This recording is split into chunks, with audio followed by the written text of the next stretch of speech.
Hello there friends and welcome. For today's BG3 guide we have a very fun and special build.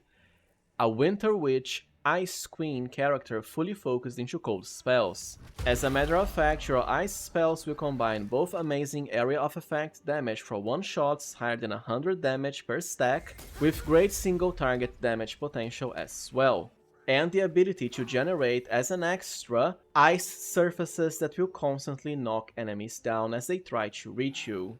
This character can be quite powerful early on as well, because just like with electricity, by simply applying the wet debuff to enemies, you'll have double damage on all cold spells and abilities for 3 whole turns. Ideally, for ease of use, you want to combine this character with a friendly ally that can cast the Create Water spell like Shadowheart as my cleric tank build. You don't necessarily need this, but come on, it's double damage almost for free as early as level 1, who doesn't want that, right? And of course, by virtue of being a full spellcaster, you'll still have access to all the nice Metamagic abilities and spells. It's not just about code. So without further ado, let us get started into our Winter Witch Ice Queen build, first with character creation. When it comes to race, either half-elf and wood half-elf for higher movement, but most importantly dark vision, and also proficiency with light armor and shields, which can help a spellcaster for AC early on. Or the classic Yankee for medium armor proficiency, not shields however, and also a lot of utility when it comes to skills through astral knowledge. But as always, any other race will work just fine. For class however, you absolutely want to go with Sorcerer. Metamagic will really help this build when it comes to enhancing damage, getting more spell casts per turn. Plus, through Sorcerer and the Dragon Bloodline, we can also increase our cold damage further, besides the nice defensive bonuses like permanent mage armor and higher hit points. And ideally you want the White Dragon Ancestry. While both silver and white will increase cold damage at level 6, based on your charisma, white actually provides you with a nice enough spell, Armor of Agathis, which by default is Warlock only. Silver is only Featherfall, not really useful for this type of character. As far as your stats, be sure to start with 17 Charisma. Charisma will help with both your spell damage and also even double when it comes to cantrip damage later. Strength is dumpable, the same for Intelligence like any good dump sorcerer. Then 16 Dexterity for Initiative and AC, and 14 Constitution for a nice amount of hit points. For skills, because you have such high Charisma, you can easily be the party face, therefore, as usual for sorcerers, all of the main dialogue skills, Persuasion, Deception, and Intimidation, and just pick a background that further complements the skills you want. For example, you can go with Persuasion and Intimidation, then pick, let's say, Criminal for Deception and Stealth, it's up to you. For cantrips and spells, please remember that I already have a best spells guide you can check here. For this guide in particular, I'll just focus on the specific cold spells, but anyways, what you want is first Ray of Frost, of course, your main source of cold damage as a cantrip. It deals slightly less damage when compared to Firebolt, but can also debuff the enemy's movement speed, which can help a lot early on. The rest is just utility like Blade Ward, Light, and let's say Friends. Now for spells, my preferred choices are first Chromatic Orb, because there's a cold variant that you can use for damage and to create ice surfaces, plus Ice Knife, which will be your main source of area of effect cold damage for quite a while. Just like Chromatic Orb, it also leaves ice surfaces which can knock enemies down. Ideally, Chromatic Orb is for sniping enemies that are decently far away, while Ice Knife for stacked enemies groups. Later you can twin both of these spells for double targets, including double area of effect with Ice Knife. And from the second level onwards, I'll just be using Shadowheart, because well, she can get white hair, so I think it's quite fitting for a Winter Witch. But look, any character works. For more spells, you might as well go with Shield for extra defenses if needed. And for the first Metamagic, definitely Twin spell. This works with both Ice Knives and also the Chromatic Orb spells, plus your very own Ray of Frost cantrip. You can't target the same enemy twice, but you can hit multiple enemies with it.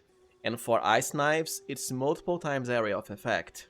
For the other one, it doesn't really matter, you might as well pick Distant.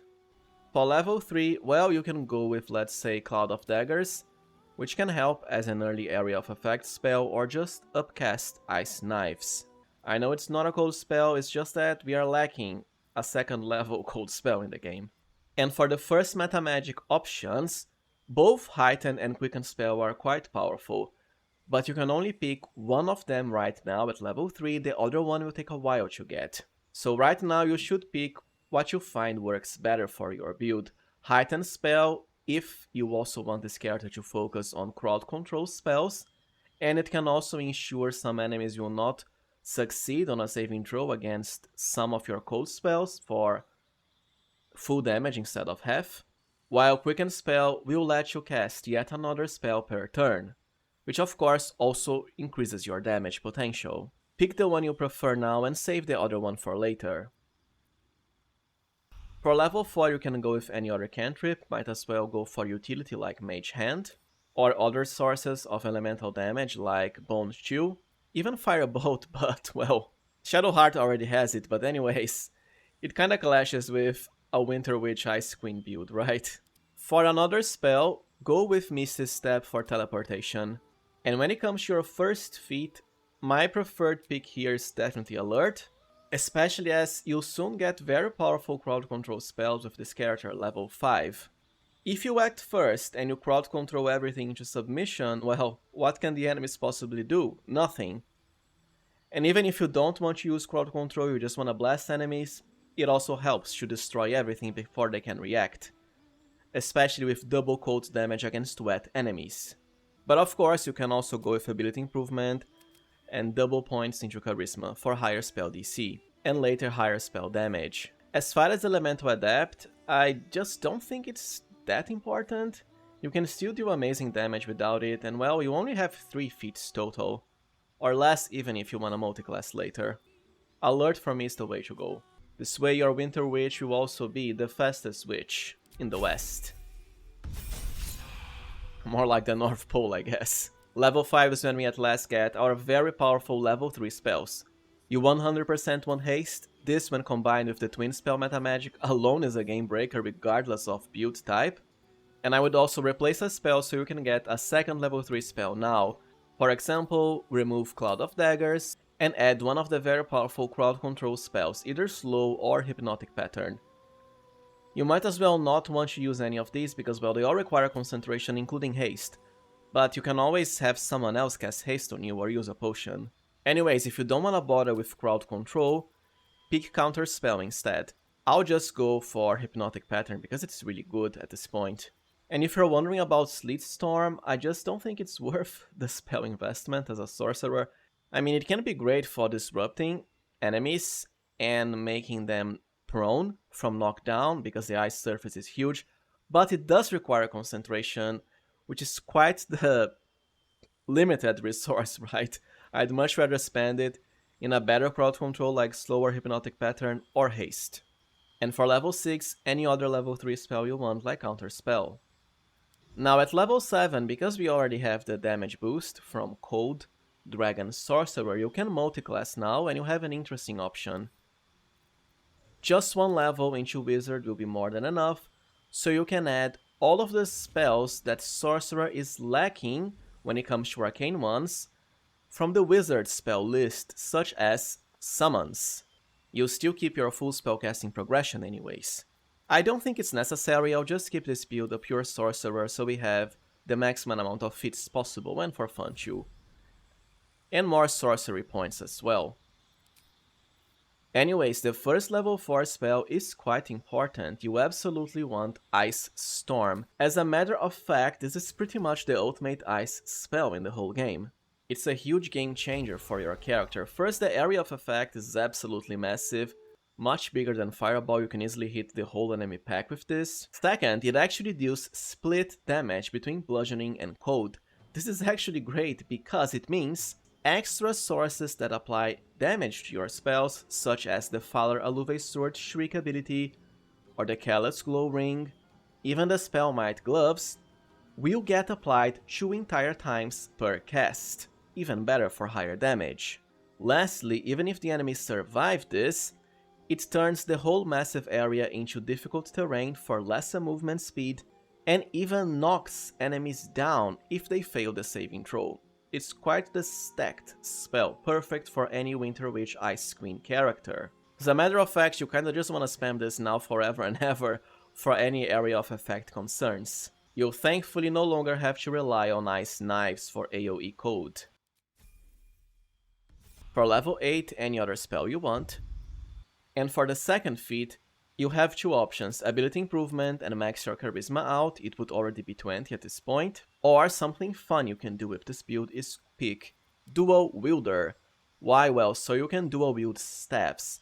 It's just that I'd rather save this for later because the best staff in the game for dual wielding is the legendary quarterstaff, and you can only get it at Act 3, by which point you can easily rush for level 12 for the last remaining feat.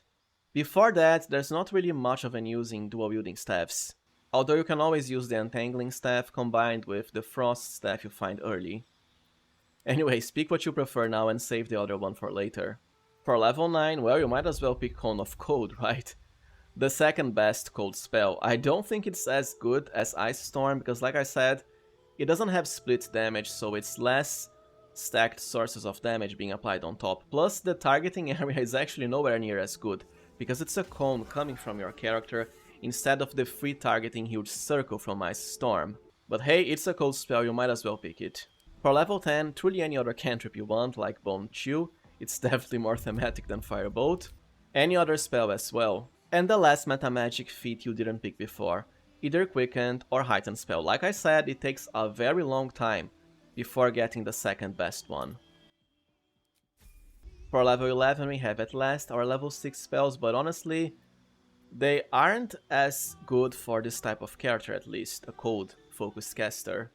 I mean, Chain Lightning is amazing with Sorcerer and Twinned Metamagic, especially since enemies that are wet take double damage from both cold and lightning, but it's not a cold spell, right? Nowhere near as thematic, but you can pick it if you want for huge area of effect damage. Or just upcast Ice Storm and Cone of Cold. And for level 12 you can pick any other spell you want, and we have our last feat. For me, Dual Wielder, but like I said, you can pick this earlier if you prefer. It's just that at this point you definitely already have access to the legendary Quarterstaff. Alright, now let us cover gear for our Winter Witch Ice Queen build. For the helmet slot, the Cold Brim hat is, well, the most fitting of them all. Once per turn, any condition inflicted on a target will also apply Encrusted with Frost, which provides disadvantage on dexterity saves, great for more spell damage, and can even freeze the enemy solid. The thing is, this is only applied on a single target, and while they can save, it's not that good. I mean, it can help, but only slightly. This is second act only, by which point you can also choose the Fistbreaker Helm instead for higher DC and initiative. For the first act, you might as well just use the classic Headband of Intellect for higher skill checks during dialogue. As for the last and final act, the Hood of the Weave for the best boost to DC and attack rolls, which is definitely what I prefer instead of Cold Brim. There's not that many good cloaks in the game, ultimately you just want the Cloak of the Weave, once again for higher spells power. For the robes, the Ice Bite robe is the most thematic of them all, but gameplay wise it's kinda poor. It mostly just grants you resistance to cold damage, which is okay at most enemies don't bother using cold. And the Armor of Agatha spell for free as a level 3 variant, well, you have this from your Dragon Bloodline. Ideally, for the first act, what you really want is the Proctity Sparks Wall for higher DC, and you can keep this at Act 3 or also get the Potent Robe at Act 2 for higher damage when it comes to your Ray of Frost cantrip. Even higher AC and some minor temporary HP as well, because you have very high charisma. When it comes to gloves, you might as well use Winter's Clutches for most of the game until Act 3, as you can get this at Act 1 even at the Mountain Pass region. Just like the Cold Brim hat, it lets your cold spells apply Encrusted with Frost, and it should stack with it. It's just that, like I said before, the debuff isn't really that good, but since you don't have anything better for most of the game, you might as well use it. For Act 3, however, be sure to go with either Helldusk Gloves for higher spell DC, or, most importantly, the Spellmite gloves for way higher damage as it applies even to your Ice Storm, and twice by the way, because like I said, the damage is split. It's certainly better than Winter's Clutches later on. For boots, there isn't anything important, I just have the Hoarfrost boots here because it fits the build, but ideally, you want to save this for a melee or tank party member, because it makes the character immune to knockdown when walking on top of ice surfaces, and this build will be creating loads of ice surfaces all around the enemies.